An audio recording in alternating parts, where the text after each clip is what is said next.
Hello, it's Willie from the Ozarks, and we're ready for our February the second lesson, 2222. There is another way of looking at the world. There is another way of looking at the world. Isn't that nice when we realize that we've invented the world we see and that I'm not the victim of the world I see? When you start thinking about the idea that our world is a pictorial representation of our own thoughts inside, it's nice that there is another way to see when we have been building a world with attack thoughts. There is another way of looking at the world. Today's idea is an attempt to recognize that you can shift your perception of the world in both its outer and its inner aspects. A full 5 minutes should be devoted to the morning and evening application. In these practice periods, the idea should be repeated as often as you find profitable, though unhurried applications are essential. Alternate between surveying your outer and inner perceptions, but without an abrupt sense of shifting. Merely glance casually about the world you perceive as outside yourself, then close your eyes and survey your inner thoughts with equal casualness. Try to remain equally uninvolved in both and to maintain this detachment as you repeat the idea throughout the day. The idea you're going to be repeating, there is another way of looking at the world. The shorter exercise periods should be as frequent as possible. Specific applications of today's idea should also be made immediately when any situation arises which tempts you to become disturbed. For these applications, say, there is another way of looking at this. There's another way of looking at the world. And you can specify when something's coming to tempt you to be upset. Say, well, there's another way of looking at this. I'm going to find it. I need help. The last paragraph, remember to apply today's idea the instant you are unaware that you are aware of distress. Remember to apply today's idea the instant you are aware of distress. It may be necessary to take a minute or so to sit quietly and repeat the idea to yourself several times. Closing your eyes will probably help in this form of application. So he's trying to get us to see that we're to use these ideas throughout the day to restore our peace when we feel like we've lost it. All right? And sometimes you might want to just sit and repeat the idea, which today there's another way of looking at the world, with your eyes closed, and just let that kind of soothe you. All right? So there is another way of looking at the world. Be sure to take your 2 extended periods of at least 5 minutes, and then throughout the day, maybe every time the clock chimes or more often, say to yourself, there is another way of looking at the world. Just let it come to you repeatedly, and particularly watch your peace of mind and let that guide you. And when your peace is shaken in any way, grab onto this idea and use the lesson for the day. Today being, there is another way of looking at the world. Okay? Now let's go take a look at a lot of reading in chapter 11. It's our last chapter. We're going to be just touching the highlights and having you read on your own. We'll pick up in chapter 12 and we'll read together the rest of the book. I'm looking forward to that, reading that with you. God's plan for salvation starts off, and then there's some incredible things here, which I don't have time to talk a lot about them, so pay attention, read it over and over until you got it. Things I'm going to read are particularly important, and there's so much more I should have been reading to you because it's so much more that's important. You have been told not to make error real, and the way to do this is very simple. If you want to believe in error, you would have to make it real because it is not true. But truth is real in its own right, and to believe in truth, you do not have to do anything. Understand that you do not respond to stimuli, but to stimuli as you interpret them. Your interpretation thus becomes the justification for response. That is why analyzing the motives of others is hazardous to you. If you decide that someone is really trying to attack you or desert you or enslave you, you will respond as if he had actually done so, because you have made his error real to you. To interpret error is to give it power, and having done this, you will overlook truth. The judgment of the Holy Spirit, first paragraph. There is but one interpretation of all motivation that makes any sense. And because it is the Holy Spirit's judgment, it requires no effort at all on your part. Every loving thought is true. There's the interpretation. Every loving thought is true. Everything else is an appeal for healing and help. Now that's the interpretation you want to hang close to and look at every fact that comes to your mind through that interpretation. That every loving thought is true. Everything else is an appeal for healing and help. That is what it is, regardless of the form it takes. Can anyone be justified in responding with anger to a plea for help? No response can be appropriate except the willingness to give it to him. For this and only this is what he is asking for. Offer him anything else, and you are assuming the right to attack his reality by interpreting it as you see fit. Down in paragraph 6, only appreciation is an appropriate response to your brother. Gratitude is due him for both his loving thoughts and his appeals for help. For both are capable of bringing love into your awareness if you perceive them truly. And all your sense of strain comes from your attempts not to do just this. Paragraph 10, having taught you to accept only loving thoughts in others and to regard everything else as an appeal for help, he has taught you that fear is an appeal for help. This is what recognizing it really means. If you do not protect it, he will reinterpret it. That is the ultimate value to you in learning to perceive attack as a call for love. We have learned surely that fear and attack are inevitably associated. If only attack produces fear, and if you see attack as the call for help that it is, the unreality of fear must dawn upon you. For fear is the call for love in unconscious recognition for what has been denied.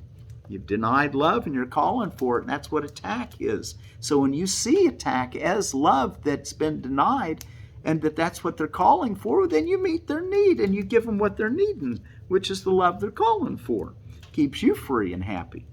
The mechanism of miracles, section 3. Fear is a symptom of your deep sense of loss. If when you perceive it in others you learn to supply the loss, the basic cause of fear is removed. Thereby you teach yourself that fear does not exist in you, for you have in yourself the means for removing it, and have demonstrated this by giving it. Fear and love are the only emotions of which you are capable. One is false, for it was made out of denial, and denial depends on the real belief in what is denied for its own existence.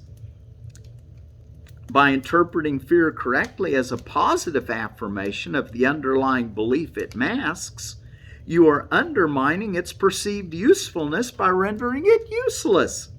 Defenses which do not work at all are automatically discarded. If you raise what fear conceals to clear-cut, unequivocal predominance, fear becomes meaningless. You have denied its power to conceal love, which was its only purpose. The mask which you have drawn across the face of love has disappeared. If you would look upon love, which is the world's reality, how could you do better than to recognize in every defense against it the underlying appeal for it? Isn't that beautiful? Paragraph 14. Miracles are merely the translation of denial into truth. If to love oneself is to heal oneself, those who are sick do not love themselves. Therefore, they are asking for the love that would heal them, but which they are denying to themselves. If they knew the truth about themselves, they could not be sick. The task of the miracle worker thus becomes to deny the denial of truth. The sick must heal themselves, for the truth is in them. Yet having obscured it, the light in another mind must shine into theirs, because the light is theirs. We're all in this together, and we're here to heal our brothers by offering them miracles to see what they've denied in unconscious recognition of what they've desired, which is love. To perceive, in paragraph 15 and 16 and 17, to perceive the healing of your brother as the healing of yourself is thus the way to remember God. Whatever the sickness, there is but one remedy. You will be made whole as you make whole, for to perceive in sickness the appeal for health is to recognize in hatred the call for love. And to give a brother what he really wants is to offer it unto yourself. For your Father wills you to know your brother as yourself.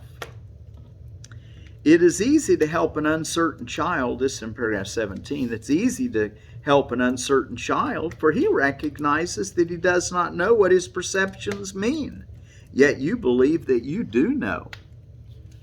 We want to start learning to be quiet and ask for help, don't we? Little children, you're hiding your heads under the cover of the heavy blankets you have laid upon yourselves. You're hiding your nightmares in the darkness of your own uncertainty and refusing to open your eyes and look at them. But whenever you feel the irritation, anger, upset, learn to be quiet in the midst of turmoil, for quietness is the end of strife, and this is the journey to peace. Paragraph 23, we are therefore embarking on an organized, well-structured, and carefully planned program aimed at learning how to offer to the Holy Spirit everything you do not want. He knows what to do with it. You do not know how to use what He knows.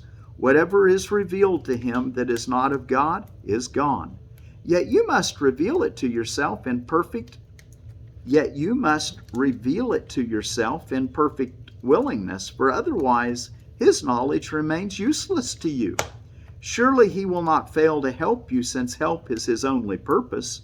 Do you not have greater reason for fearing the world as you perceive it than for looking at the cause of fear and letting it go forever? And we're going to look at the investment in reality. A few paragraphs I want to read to you there. His first one starts off with a quote out of Luke 18:22. I once asked if you were willing to sell all you have and give to the poor and follow me. This is what I meant. If you had no investment in anything in this world, you could teach the poor where their treasure is. The poor are merely those who have invested wrongly, and they are poor indeed. Because they are in need, it is given you to help them, since you are among them. Consider how perfectly your lesson would be learned if you were unwilling to share their poverty. For poverty is lack, and there is but one lack, since there is but one need.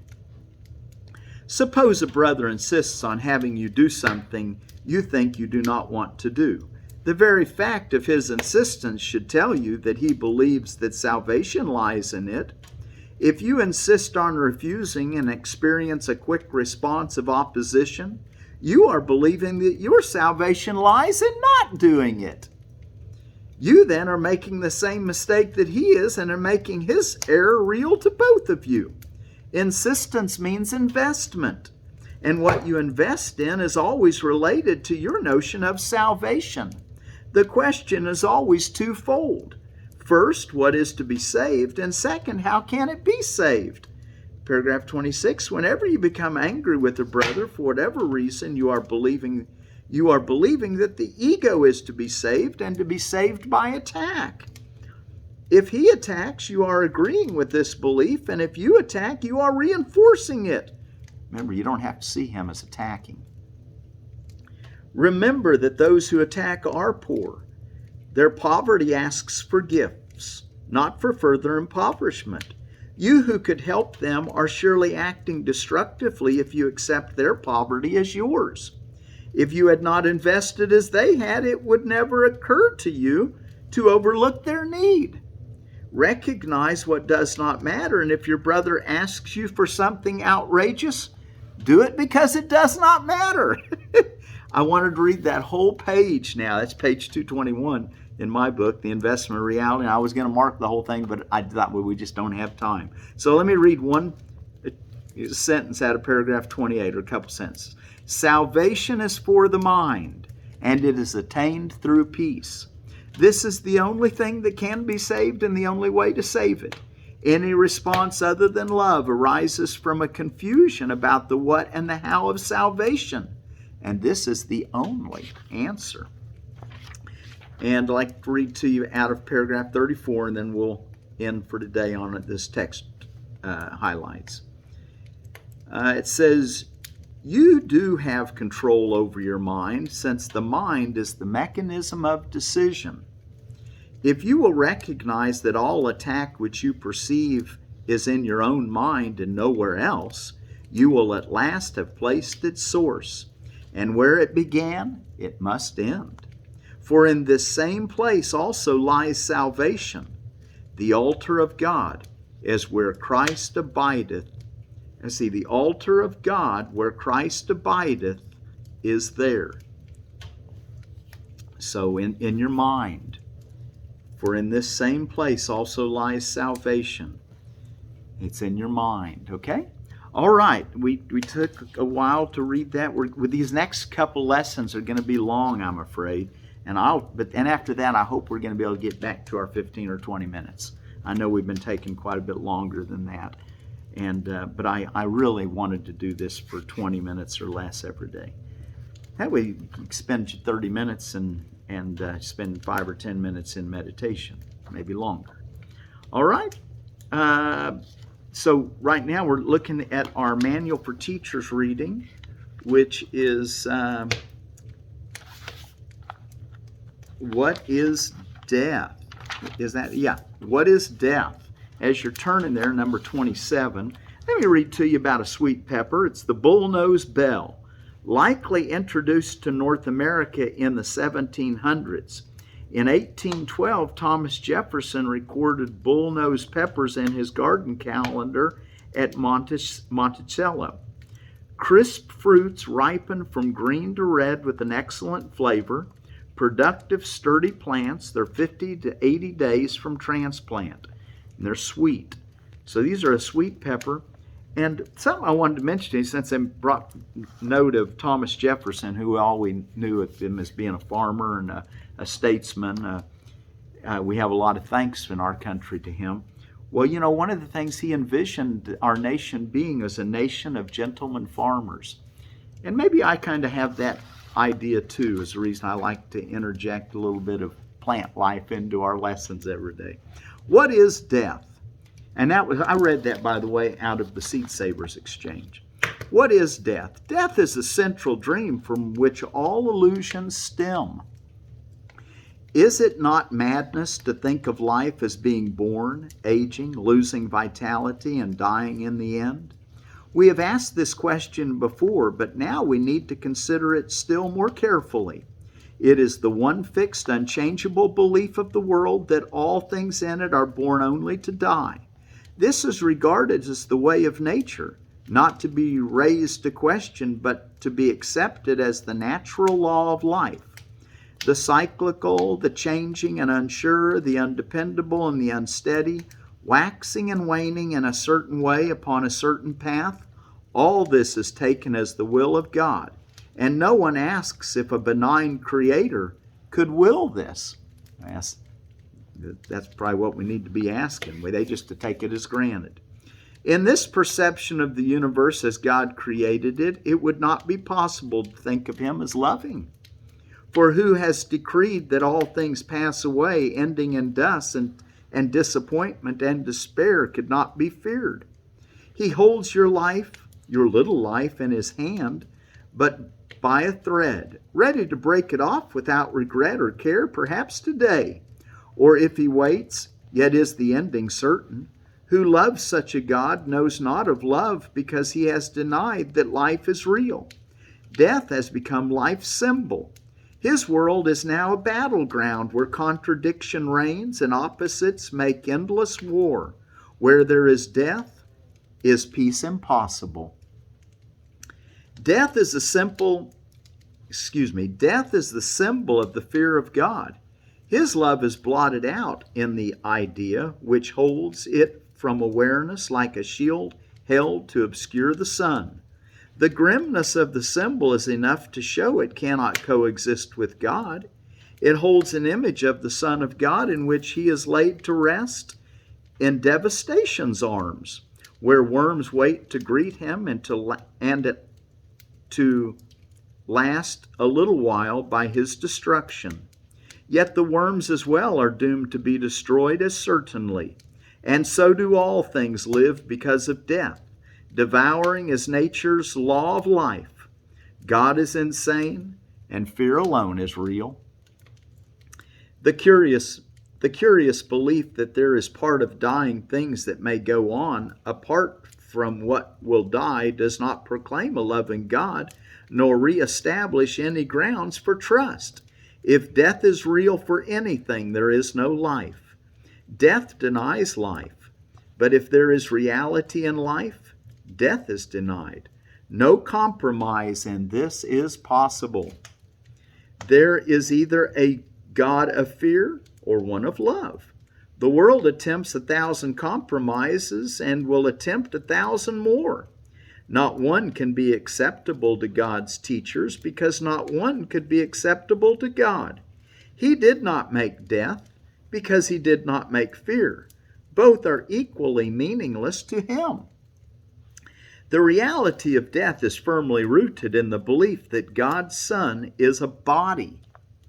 And if God created bodies, death would indeed be real, but God would not be loving. There is no point at which the contrast between the perception of the real world and that of the world of illusions becomes more sharply evident. Death is indeed the death of God if he is love, and now his own creation must stand in fear of him. He is not Father, but destroyer. He is not creator, but avenger. Terrible his thoughts and fearful his image. To look on his creations is to die.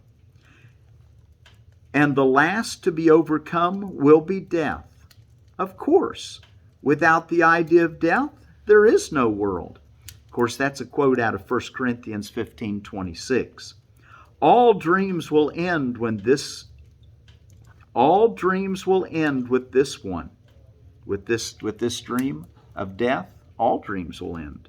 This is salvation's final goal and the end of all illusions. And in death are all illusions born. What can be born of death and still have life? But what is born of God and still can die? The inconsistencies, the compromises, and the rituals the world fosters in its vain attempts to cling to death and yet to think love real are mindless magic, ineffectual, and meaningless. God is, and in him are all created things. God is, and in him all created things must be eternal. Do you not see that otherwise he has an opposite, and fear would be as real as love? Teacher of God, your one assignment could be stated thus: accept no compromise which death plays a part. Accept no compromise which death plays a part. Do not believe in cruelty, nor let attack conceal the truth from you. What seems to die has but been perceived and carried to illusion. Now it becomes your task to let the illusion be brought to the truth. Be steadfast, but in this. Be not deceived by the, in quote, reality of any changing form.